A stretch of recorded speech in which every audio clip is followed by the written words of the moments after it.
if we bear the name of Christian, we truly own up to that name. If you're walking on the street and someone asks you are you a Christian? Maybe some of us would say, yes, I am a Christian. I'm a follower of Jesus Christ. Maybe some of us might hesitate and be thrown off by the question. Maybe some of us might not be sure. Others may say no. Many of us are brought up in the Christian faith, whether Catholic or other denominations. But most of us here profess to follow Jesus Christ. My friends, that is a very radical calling. If you're going to bear the name of Christian, it means you're going to stand out from society in a very significant way. It means you're not going to go with the flow, with the way the majority of people act in society. The gospel today concludes that they set out and went from village to village, proclaiming the good news and curing diseases everywhere. As Christians, they were called to proclaim good news.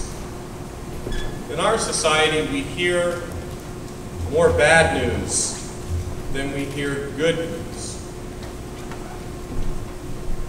So as Christians, we would stand out from society because we would be the people who are proclaiming those good things that people need to hear rather than the bad things. And St. Paul encourages the Christians in the early church. The Bible was still being put together. You had a Christian church, but you didn't even have a Bible completely put together. So all the letters were still being written to various churches throughout Asia Minor and elsewhere. So early, the first centuries, first 100, 200 years after Jesus died and rose from the dead,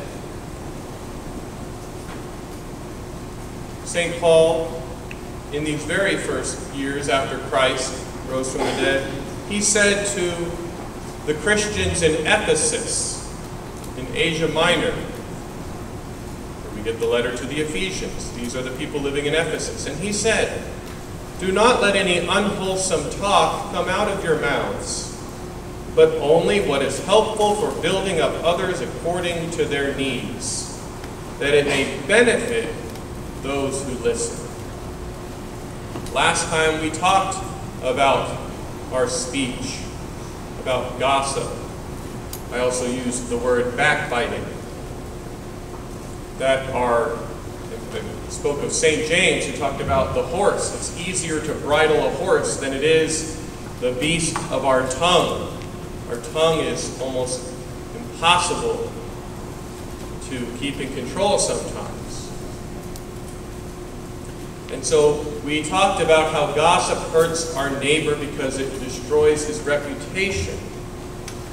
And everyone has the right to a good reputation because we're all part of a community. And if our reputation is destroyed, then we're isolated. And we're alone. And as God tells us, man was not made to be alone. So a few things on gossip again, but also I want to give you now some remedies to help against it. We need some tools because this backbiting, speaking ill of our neighbor is so common in our society. It takes a sin. A sin is an offense against God. And in our society, it's treated as it's a normal way of life. And so we go around, many people go around every day committing the sin of gossip and detraction and destroying their neighbor's reputation.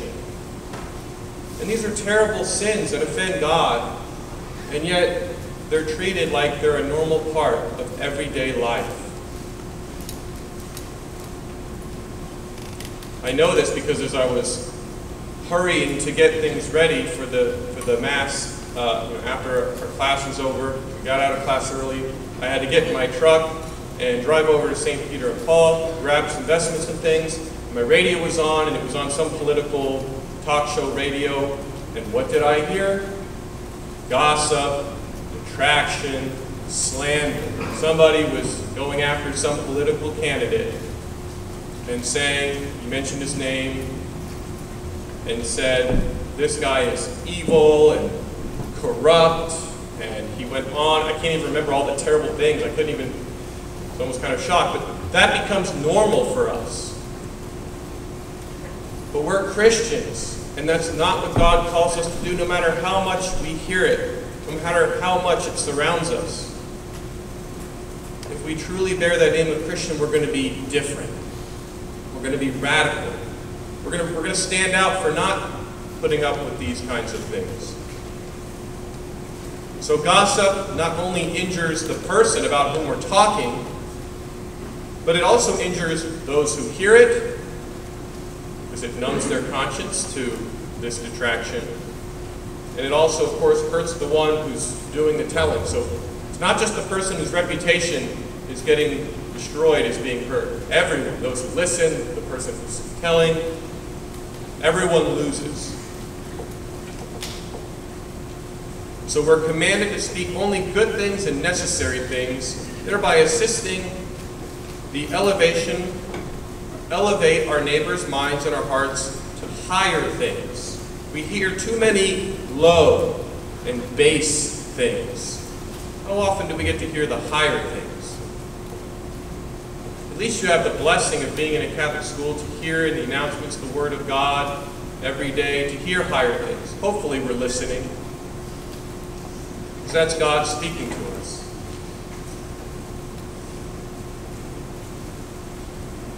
So now, what can you do? You hear gossip. You hear someone start to say something about someone. Oh, hey, let me tell you about so-and-so. First thing you can do is stop right there. And you can ask questions. Wait, before you tell me about this person, is what you're going to say actually true? Well, I don't know if it's true, but it's really juicy stuff, so let me tell you. Okay, hold the phone. So you're willing to talk about a person. You're willing to say things about a person which you yourself are not actually sure if those things are true. Is it true? Now, we did mention last time, just because it's true doesn't mean you should be saying it, and that's why we have more criteria here. So is it true is the first. Second, is it good? No, it's not good at all, but that's what I want to tell you. It's so interesting. So you're willing to say something about someone that you know is not good, but you're not even sure if it's true anyway, but you're willing to just trash this person's reputation. Well, that person might not have actually done that really bad thing, but let's talk about it anyway. Is it true, but is it good? And thirdly, is it useful? Is this information going to be useful to me, the listener? Or are you doing it just to pit sides against one another, to try to gang up on a particular person? Is it true, is it good, or is it useful? I have a very good friend, and I was at his house the other day, and there was another person there, and the person said, oh, I want to tell you about so-and-so. And immediately, my friend, being the good Christian that he is, he said, is it good? Because if it's detraction, I don't want to hear detraction. Immediately. Because this friend of mine is a man of God who does not tolerate gossip.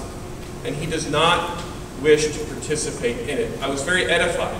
Rarely would you ever hear someone say, like that be the first thing that comes out of their mouth. Most people would be like, oh yeah, what happened? Tell me about it. My friend, he takes the name of Christian seriously. And that's why he's my friend. Because he helps me be a better Christian. All right, so is it true? Is it good? And is it actually useful? Because sometimes you do need to say things about another if it is useful. If someone's doing something that's a danger to other people or a danger to themselves, then you need to let someone know. You need to let the proper authority know, a teacher, or someone in authority, or someone who can actually help. But after that, you don't have to go spreading this information around to everyone. So is it true, is it good, and is it useful? And then what to do when we're in that situation, maybe the gossip's already begun. Well, we can speak in favor of the person who's absent, since that person can't defend themselves. We can withdraw from the situation. That's better than participating in it. And if possible, we can stop the conversation. Now, you can make that judgment, but I think at least withdrawing is probably the least confrontational option, but at least you're not participating. But you do have the right to ask others to stop such conversation. Maybe you'll lose favor with your friends for doing that, but you will have done the right thing in the eyes of God. And again, being Christian is radical.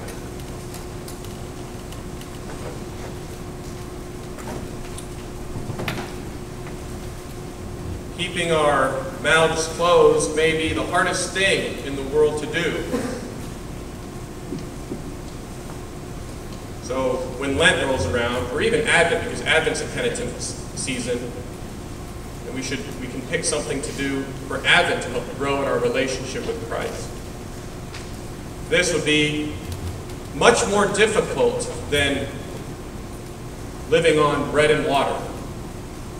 It would probably be easier to eat just bread and water than to practice this of keeping our mouths closed when we should not speak, and only speaking the good things that lift up our neighbor. But the tongue no man can tame, an unquiet evil, full of deadly poison, says St. James in his epistle. But God does give us the grace. We have to ask for it. As Psalm 141 says, give me a watch over my tongue. And then he promises a life of grace and peace to abide with us and with our friends. He that keeps his mouth and his tongue keeps his soul from distress.